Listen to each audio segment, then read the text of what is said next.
ইসলামের স্তম্ভ পাঁচটি, কালিমা, নামাজ, রোজা, হজ, যাকাত।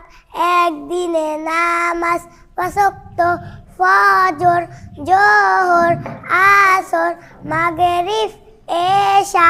অজুতে 4 ফরজ, সমস্ত মুখ ধোয়া, দোনো হাতের কোনোই সহ ধোয়া।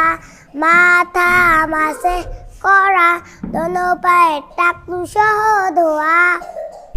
গোসলে 3 ফরজ, ভালোভাবে কুলি করা, নাকে পানি দেওয়া, সমস্ত শরীর ধৌত করা।